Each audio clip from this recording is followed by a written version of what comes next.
결례를 행함. 제가 결례를 행함이라고 제목을 정하다 보니까 한글에서 고치기를 결례를 행함이라는 말이 이게 잘못된 표기인 것처럼 돼 있더라고요. 우리나라는 결례를 범하다 이렇게 해야 되잖아요.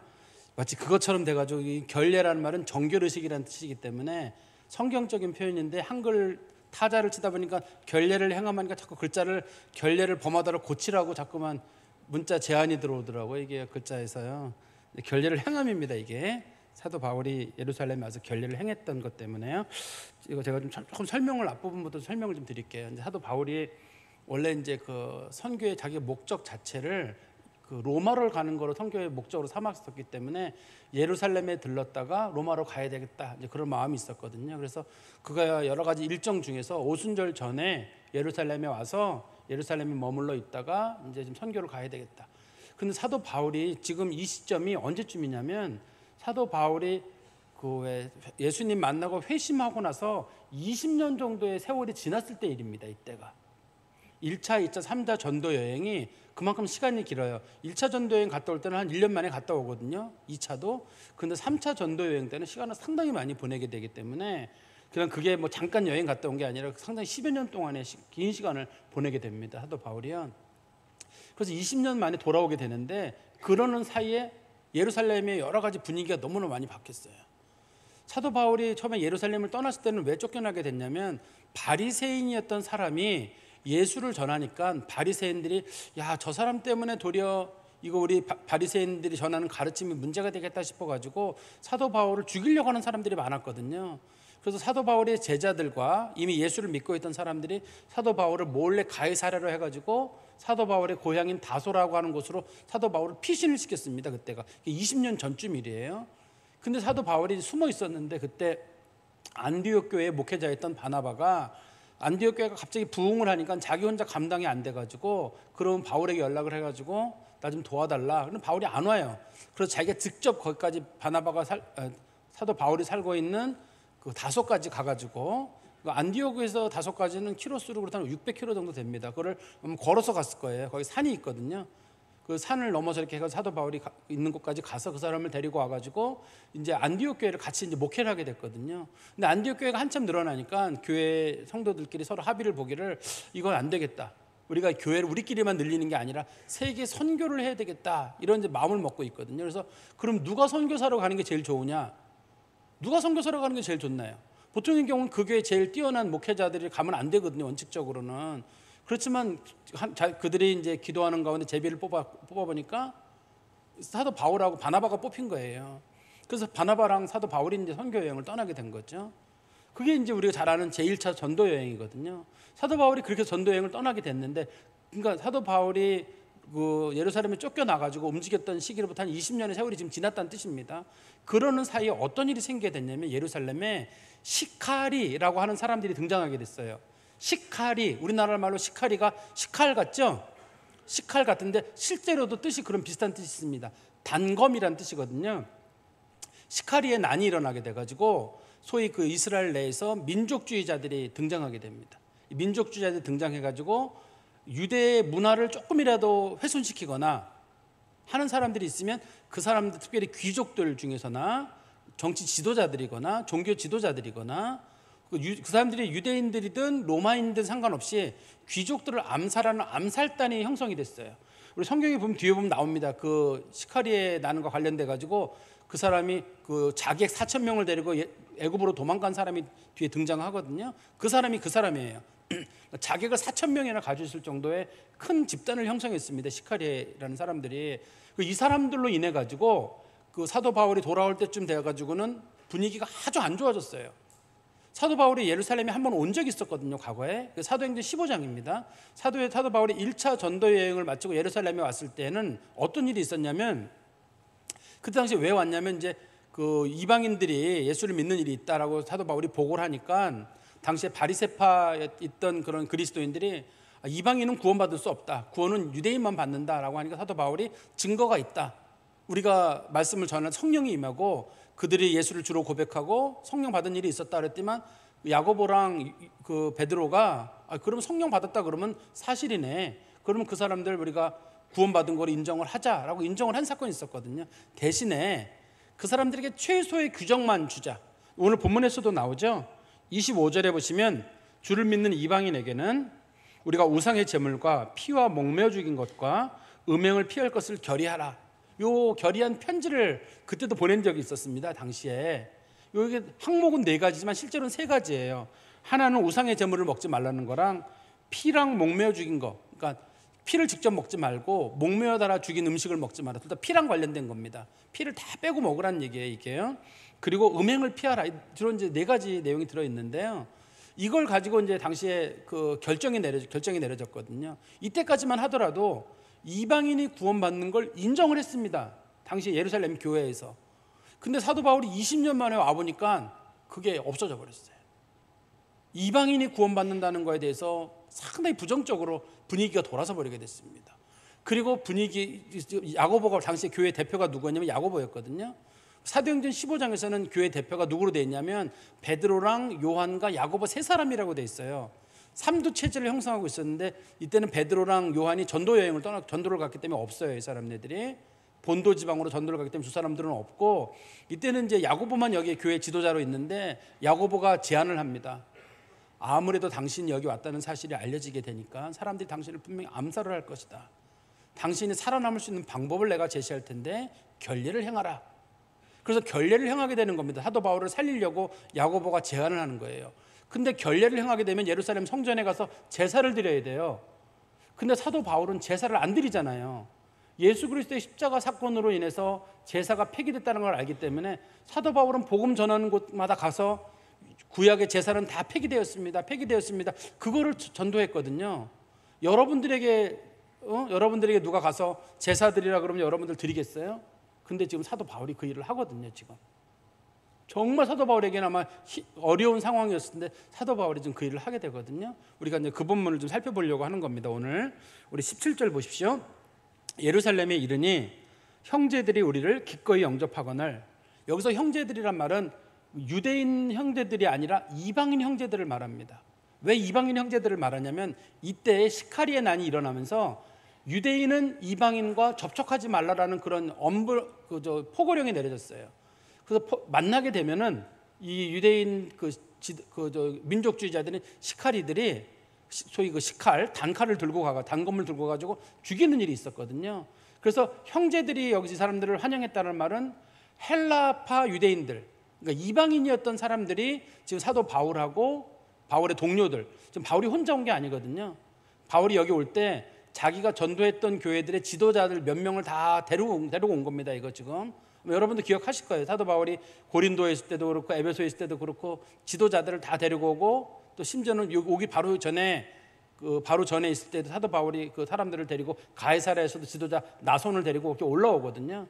그 사람들을 데리고 왔는데 그 사람들을 데려온 게 형제들이 영접했다는 말은 이방인 중에서 예수를 믿고 있는 사람들 이거나 혹은 헬라파 유대인이라 그래서 유대인이긴 하지만 이 사람들이 헬라어를 쓰는 사람들, 그런 사람들, 그러니까 정통파 유대인들은 당시에 사도 바울이랑 바울의 동료들을 영접을 하지 않게 됩니다.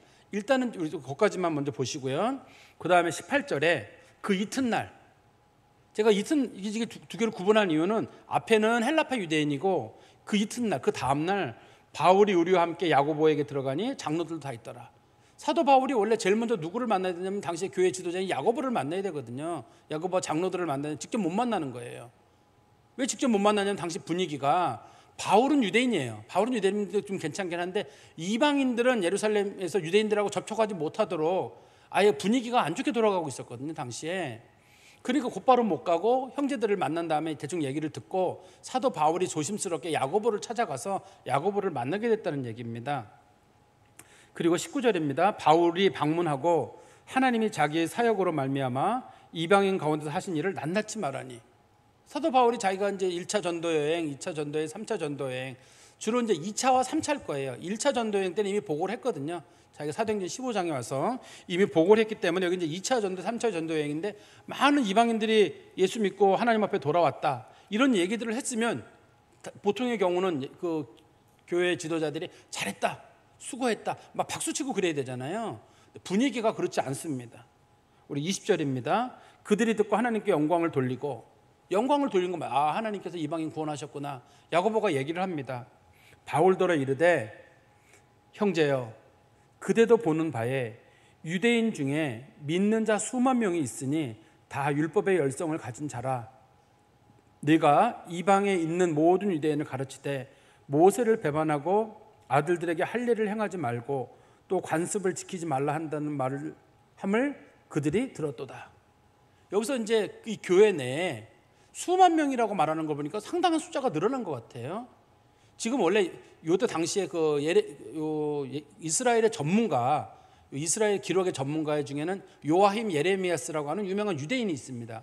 그 사람이 말하기를 당시에 예루살렘의 인구가 최고 많았으면 5만 5천 명, 최고 적었으면 2만 5천 명 정도 됐다고 하거든요. 근데 지금 기독교인의 숫자가 수만 명쯤 됐다고 지금 얘기를 하고 있어요. 지금 당시에. 근데 사실 이게 사실인지 알기는 어려워요. 그리고 이 수만 명이란 말이 기독교인의 숫자인 건지 아니면 유대인들을 포함하는 건지, 내용만 놓고 봐가지고 유대인들을 더 포함하는 내용으로 보입니다. 그러니까 회심하지 않은 사람들. 왜냐하면 그 사람들이 율법에 대해서 열성을 가지고 있다라고 지금 말하고 있거든요. 열성을 갖다는 말은 이제 소위 민족주의가 일어나가지고 유대주의로의 회기를 주장하는 사람들이거든요. 그 사람들이 사도 바울이 예루살렘에 도착했다는 얘기를 들었는데 사도 바울에 대한 소문이 나쁘게 나 있었습니다. 사도 바울이 3가지를 지금 금하고 있다. 사도 바울이 그 전도 여행을 하는 중에 사도 바울이 유대인들을 만났는데, 이방인들을 만났는데 그 사람들을 만나가지고 뭘 했냐면, 다시 한번 3가지를 들어보세요. 21절에 보시면 모든 유대인을 가르치되 모세를 배반하고, 모세를 배반한다는 말은 첫 번째가 율법을 지키지 마라, 율법 지킬 필요 없다, 이런 얘기를 사도 바울이 가르쳤다는 거고요. 두 번째는 아들들에게 할례를 행하지 마라, 할례 필요 없다, 사도 바울이 했다는 거고, 세 번째는 관습을 지키지 마라. 이거는 유대인의 여러 가지 습관이나 문화 같은 것들이 있을 거 아니에요. 음식 관련된 그런 규례들, 그런 거 지키지 마라. 모세를 배반했다는 말은 율법, 소위 모세의 율법이라고 불려지는 토라라고 불려지는 그 창세기부터 시작해서 신명기에 나오는 율법이 있거든요. 그걸 토라라고 불려지는 거, 그거를 지키지 말라 그랬다. 두 번째는 할례를 행하지 말라 그랬다. 세 번째는 음식이나 그런 규례, 음식이나 뭐 안식일 같은 그런 규정들 있잖아요. 그걸 이제 관습이라고 부르거든요. 그거를 사도 바울이 하지 말라 그랬다. 이거 사실인가요? 아닌가요? 사도 바울이 전도 여행을 하면서 실제로 부분적으로 이런 일을 한 적도 있었거든요. 사도 바울은 사실 율법을 필요하다고 봤습니다. 사도 바울은 율법에 대해서 굉장히 호의적이었어요. 단 예수 그리스도께서 이루신 사건을 부인할 만큼 율법으로 구원을 받는다고 주장하던 사람들이 있었거든요. 그거에 대해서는 사도 바울이 반대를 했지만 십계명 지키는 거, 율법 지키는 거 사도 바울 다 찬성했거든요. 율법 자체를 부인한 게 아닙니다. 그런데 그 율법으로 구원을 받겠다고 하는 사람들에 대해서 사도 바울이 문제를 삼은 거였거든요. 그렇지만 소문은 뭐라고 났냐면 그 사람이 율법 지키지 말라 그랬대. 우리 오늘날도 보면 기독교인들 중에서도 예수님 온 이후로는 율법은 지킬 필요가 없어, 우리는 이제 자유야, 11조 생활도 할 필요 없고 안식일도 주일날도 지킬 필요 없고 이제 아무것도 할 필요 없어, 마치 그런 식으로 소문 내는 거랑 똑같다고 보시면 돼요. 근데 사도 바울은 그렇게 가르친 건 아니었거든요. 사도 바울은 율법의 소중함을 가르쳤고 또 율법의 규칙들이나 이런 거 다 가르쳤는데, 단 문자적 율법주의라 그래서 그걸 가지고 구원에 이르는다고 주장하는 사람들에 대해서는 그거는 아니라고 사도 바울은 반박했었거든요. 그다음에 할례를 주지 말라 그랬는데 사도 바울은 할례에 대해서도 부정적이지 않았습니다. 사도 바울은 할례에 대해서 부정적이지 않아서 사도 바울이 우리 그 사도행전 16장 3절에 보면 사도 바울이 루스드라에서 자기의 제자였던 디모데에게 할례를 주는 사건이 있어요. 사도 바울이 자기 그 제자 디모데를 할례를 받게 합니다. 사도 바울이 왜 할례를 받게 하냐면 유대인들에게 복음을 전해야 되는데 디모데 아버지가 헬라 사람이에요. 그러니까 유대인들은 다 할례를 주지만 아버지가 헬라 사람이란 말은 디모데가 할례를 받지 않았다는 뜻이거든요. 근데 복음을 전하는데 할례를 받지 않은 사람들은 유대인들이 안 만나니까 사도 바울이 향후 복음 전하는 일에 앞장을 서게 하려고 디모데에게 일부러 할례를 주거든요. 그러니까 사도 바울이 할례 자체를 못 주게 했느냐? 그런 건 아닙니다. 단 유대인들은 할례를 받은 사람만 구원받는다고 했는데 사도 바울은 그거에 반대를 했어요. 구원의 징표가 할례다, 그걸 반대했습니다. 우리 로마서에서도 제가 강의할 때 그렇게 말씀드렸잖아요. 사도 바울은 얘기하기를 아브라함 때부터 보십시오, 언제든지 구원은 믿음이었습니다. 할례가 구원이 된 적은 없습니다.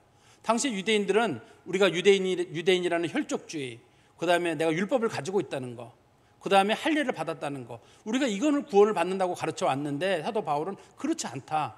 오로지 구원이라고 하는 건 초대 아브라함 때부터 시작해가지고 모세 시대에도 언제나 율법 믿음으로 구원을 받았다. 그 사도 바울이 로마서 앞부분에서 얘기하는 내용들이잖아요.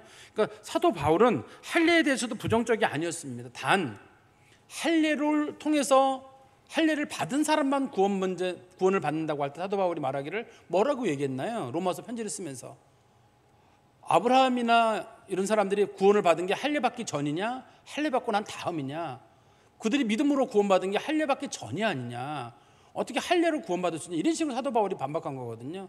그렇지만 소문은 뭐라고 나 있었냐면 사도 바울이 할례를 반대한다, 이렇게 소문난 거예요. 그러니까 유대인들이 제일 싫어하는 게 뭐냐면 토라를 반대한다는데 사도 바울이 그렇게 한대더라, 할례를 반대한대더라, 그렇게 소문이 났고, 그다음에 사도 바울이 유대인의 관습을 지키지 말라라고 얘기한다고 할 때 사도 바울은 관습을 지키지 말라고 한 게 아니잖아요. 날짜나 절기나 음식이나 먹어도 되고 안 먹어도 된다, 그게 그렇게 중요한 가치는 아니다라고 제가 새벽에 오전에도 말씀드렸잖아요. 이 음식을 먹어도 되고 안 먹어도 되고, 안식일 날짜를 잘 지켜도 되고 안 지켜도 되고, 그 날짜의 의미를 두지 마라, 진짜 중요한 건 다른 거다라고 사도 바울은 얘기를 했었거든요. 근데 당시 사람들은 소문나기를 사도 바울이 유대인의 율법 자체를, 그 관습 자체를 깨트리고 있다나 이런 식으로 소문이 났다는 거예요. 그래서 22절입니다. 이렇게 소문이 나 있기 때문에 야고보가 말하기를 그러면 어찌할꼬 그들이 필연 그대가 온 것을 들으리니, 그대가 왔다는 걸 알고 반드시 너를 죽일 것이다, 이런 뜻입니다. 듣는다는 말은. 그래서 제안하기를 23절입니다. 우리가 말하는 이대로 해라. 서원한 네 사람이 우리에게 있으니, 지금 이 예루살렘 교회 내에 서원을 한 사람이 있어요. 서원했다는 말은 뭐냐면 나시린으로 서원을 했다는 얘기예요. 우리가 하나님을 섬기겠습니다라고 하는데, 나시린은 평생 나시린이 아니라 나는 한 달 동안만 머리를 자르지 않겠습니다, 한 달 동안은 머리를 감지 않겠습니다, 한 달 동안은 교회를 봉사하겠습니다, 이런 식으로도 나시린이 있을 수가 있어요. 당시에 이제 나시린의 최소 기준이 한 달이었습니다. 유대인의 기록책에 보면 미시나라고 하는 책에 보면 최소 기준이 이제 한 달이라고 돼 있거든요. 그러니까 아마 이 중에서도 기간은 얼마인지 모르지만 그 할례를 서원한 사람들이 있었는데 교회 내에 그 기간이 다 찬 사람들이 4명이 있다는 거예요. 그래서 24절입니다. 그들을 데리고 함께 결례를 행하고 그들을 위하여 비용을 내어 머리를 깎게 해라. 사도 바울에게 부탁하기를 내가 그러면 그 사람들을 데리고 가서 결례를 행하게 해라. 결례를 행하게 한다는 말은 무슨 단순하게 무슨 결례 자체를 행한다 그런 의미가 아니라, 이 결례라고 하는 것 자체가 하나님 앞에 먼저 그 속죄제 바쳐야 되고 번제 바쳐야 되고 화목제 바쳐야 되고 양도 바치고 또 소도 바치고 염소도 바치고 이런 일도 있는 겁니다. 기본적으로 4명이란 얘기는 이거 각 사람당 하나씩 하는 거거든요. 한 번씩 그 비용, 그러니까 소, 양, 염소 하나씩 바쳐야 되고, 그 다음에 또 소제도 바쳐야 되고, 그 다음에 맨 마지막으로 머리 잘라가지고 머리카락을 화목제 그 불에다 태워야 되고, 이런 과정이 들어있어요. 근데 사도 바울에게 이 비용을 네가 내라는 거예요. 왜 사도 바울에게 이 비용을 네가 내라고 하냐면, 사도 바울이 그 결례 비용을 냈대. 그게 기록이 되거든요. 아무개가 서원을 했었는데 그 서원이 끝나서, 나시린 서원이 끝났을 때 그들이 제사를 드리고 나서 그들이 머리 자르고 나서 이러이러한 일을 했다. 그러면 그 비용을 부담한 사람은 누구냐? 사도 바울이라는 사람이 비용을 부담했다. 그게 기록에 남아요. 예루살렘 성전에 기록에 남으니까 일부러 사도 바울에게 그 사람들을 데리고 가서 네가 결례를 행하라 이렇게 부탁을 한 거예요. 그리고 비용도 네가 부담을 하라는 거죠. 24절 다시 보십시오. 그들을 데리고 함께 결례를 행하고 그들을 위해 비용을 내어 머리를 깎게 하라. 그러면 모든 사람이 그대에 대하여 들은 것이 사실이 아니고 그대도 율법을 지켜 행하는 줄을 알 것이라. 그러면 당신에 대한 소문, 나쁜 소문 3가지가 났었잖아요. 하나는 모세를 배반하고 아들들에게 할례 주지 말게 하고 또 관습을 지키지 말라라고 했던 이 3가지에 대한 소문이 나 있는데, 내가 결례를 지켜서 비용까지 부담하면 모든 소문이 회복이 된다는 거예요. 그러니까 당신이 그 일을 하라는 거죠. 25절입니다. 주를 믿는 이방인에게는, 그러니까 아까 얘기한 거나 서원 관련된 건 유대인 관련된 거고, 이방인들에 대해서는 우리가 우상의 제물과 피와 목매어 죽인 것과 음행을 피하는 것을 결의하고 편지하였느니라.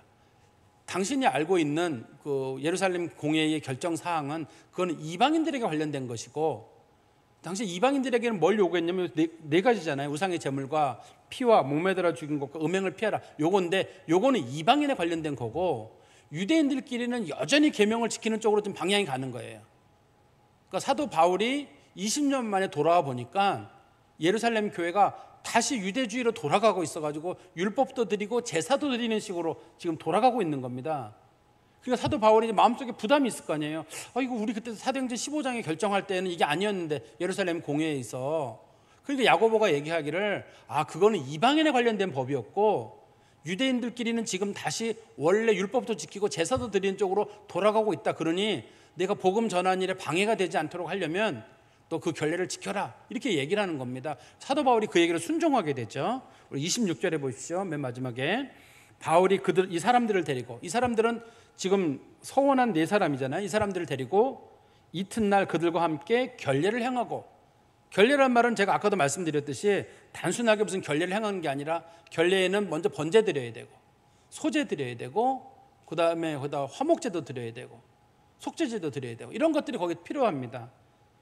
그래서 결례를 행하고 성전에 들어가서 각 사람을 위해 제사를 드릴 때까지의 결례 기간이 만기된 것을 신고하니라. 여기 보면 제사를 드릴 때까지의 결례 기간이 만기됐다, 다 끝났다. 그 사람들이 뭐 6개월이든 혹은 한 달이든 결례 나시린으로 서원한 기간이 다 끝났다는 걸 예루살렘 성전에다 보고를 하잖아요. 그때 제사를 드릴 때까지의 결례 기간이잖아요. 제사를 맨 마지막에 제사를 드리면서 그게 끝나게 되는 거거든요. 그러면 사도 바울에게서는 이게 엄청나게 심리적으로 부담되는 사건입니다. 왜냐하면 사도 바울은 제사라는 것 자체를 인정할 수가 없는 사람이에요. 그 사람에게 제사를 드리란 말은 예수가 십자가에 달려 돌아가셨다는 얘기를 없는 것처럼 만들어야 되는 거고, 마치 우상에게 절하는 거랑 거의 똑같은 상황인 거예요, 사도 바울에게는. 근데 그거를 야고보가 욕을 하는 겁니다. 왜 야고보가 욕을 했냐면, 지금 사도 바울이 이 얘기를 듣지 않게 되면 사도 바울도 암살을 당하게 되고, 당시에 시칼이라고 하는 사람이 4,000명의 자객을 데리고 수많은 지도자들, 그 유대 지도자들, 로마 지도자들, 귀족들을 많이 암살을 했거든요. 그러면 지금도 분위기에서는 사도 바울을 암살할 것 같다는 얘기가 돌고 있으니까 야고보는 사람들에게 존경을 받았어요. 왜냐하면 야고보는 예수님 이후로 교회 지도자가 됐지만 야고보는 실제로 친유대주의로 사람이었거든요. 우리 기억나세요? 갈라디아서에 보면은 그 사도 바울이 베드로를 꾸짖은 사건이 나오거든요. 안디옥에서 식사를 하다가 베드로가 야고보가 보낸 사람을 보고 야고보 무서워서 베드로가 식사하다가 중간에 도망간 사건을 기록하고 있거든요. 그러면서 사도 바울이 베드로에게 말하기를, 내가 어떻게 사도로서 그런 짓을 하느냐, 꾸짖은 사건이 있어요. 그럼 베드로가 왜 도망갔냐면, 야고보는 그 유대주의 사람이에요. 그러니까 예수 그리스도를 믿으면서도 유대주의 문화를 그대로 가지고 있는 사람이고, 베드로나 또 이 사도 바울 같은 사람들은 유대주의 문화를 끊어버리자고 하는 사람인 거거든요, 지금. 그러니까 이 야고보에게는 이게 문제가 안 돼요. 그렇지만 이게 사도 바울에게는 큰 문제거리인 거예요. 결례를 행하는 건 행할 수 있어요. 서원이 끝났다고 하는 거니까 머리 자르고 하는 건, 사도 바울이 실제로도 갱그레아에서 머리 자른 사건이 있었거든요. 자기가 하나님 앞에 결심한 게 있어가지고 머리 자른 사건이 있었거든요, 갱그레아에서. 그러니까 사도 바울도 한 적은 있는데, 이번엔 제사도 드려야 돼요. 공식적으로 성전에 가서 제사를 드려야 되고, 그리고 제사가 끝난 다음에 서원이 끝났다, 만기가 됐다는 걸 사도 바울이 보고를 해야 돼요. 이거 비용을 내는 사람이 가서 할 수 있거든요. 사도 바울이 이걸 비용을 부담하면서 할 때 사도 바울 쪽에서는 아마 가슴이 무너졌을 거예요. 내가 그동안 전한 복음은 예수 그리스도로 말미암아 모든 제사는 폐해졌다, 성전 휘장이 갈라짐으로 인해 가지고 더 이상 제사는 없다라고 했는데 와 보니까 이런 상황이 돼 있는 거예요. 근데 사도 바울이 여기서 화를 내지 않고 다 수용을 합니다. 복음만 전할 수 있다면, 사도 바울이 복음만 전할 수 있다면이에요. 지금 여기 사도 바울이 화가 나고, 나는 입장에서 이거 안 됩니다. 어디 나한테 이런 걸 요구합니까? 당신이, 여기 야고보가 예수님 동생이거든요. 당신이 아무리 예수님 동생이고 당신이 예루살렘 교회 지도자라도 난 안 됩니다. 사도 바울 성격이 다혈질적인 사람이거든요. 그렇지만 사도 바울이 노년에 돼가지고 마음이 많이 풀어져가지고, 알겠습니다, 내가 비용을 대죠. 그리고 그 사람들 내가 데리고 가죠. 제사 드리는 거 따라가겠습니다. 그리고 그거 마지막 끝났다는 거, 만기가 됐다는 거 신고까지 제가 하겠습니다. 맨 마지막에 머리카락 자르고 머리카락 불에 태우는 것까지 있거든요. 원래 나시린들은 머리 못 자르게 돼 있잖아요. 머리 길렀던 거 다 자르고 불에 태우는 과정까지 했는데 그것까지 내가 하겠습니다. 다 그 사도 바울이 그 모든 것들에 대한 순복을 한다는 얘기죠. 제가 이제 말씀의 결론을 맺으면 사도 바울이 예루살렘에 돌아온 목적 중에 한 가지가 예루살렘에서 복음을 전하고 로마로 복음을 전하러 가는 게 사도 바울의 목적이에요. 근데 사도 바울은 상황이 이렇게 난감한 상황이 됐다는 걸 몰랐어요. 사도 바울은 자기가 복음을 다 전했기 때문에 그냥 그 복음 전한 게 예루살렘까지 좋은 방향으로 온 줄 알았는데 사도 바울이 복음 전한 게 잘못 얘기가 전달돼 가지고 사도 바울에 대한 비난으로 돌아왔어요. 사도 바울이 복음을 씨앗을 뿌린 게 도리어 사도 바울의 인생을 어려운 상황으로 만들어 가지고 사도 바울에 대한 온통 모함이 있는 거예요. 그 사람이 나쁜 짓 하고 돌아다닌다더라, 그 사람은 진짜가 아니래더라, 뭐 이런 식으로. 거기다가 자기가 이걸 거절하고 싶어도 야고보라고 하는 그 교회 지도자가 말하기를 당신 살아남으려면, 당신이 복음을 전하려면, 우리에게 해를 끼치지 않으려면 당신이 이거 순복해라. 사도 바울이 참 마음속으로는 쉽지 않아요. 이건 사도 바울은 성전 제사를 인정하기도 어렵고 자기가 볼 땐 이건 아니라고 생각하는 겁니다. 그렇지만 사도 바울이 봤을 때 더 중요한 게 뭐냐? 복음 전하는 일 아니냐? 내가 예루살렘에 온 것은 지금 복음 전하러 온 거지, 복음 전할 수만 있다 그러면 이 정도도 내가 숙일 수 있겠다.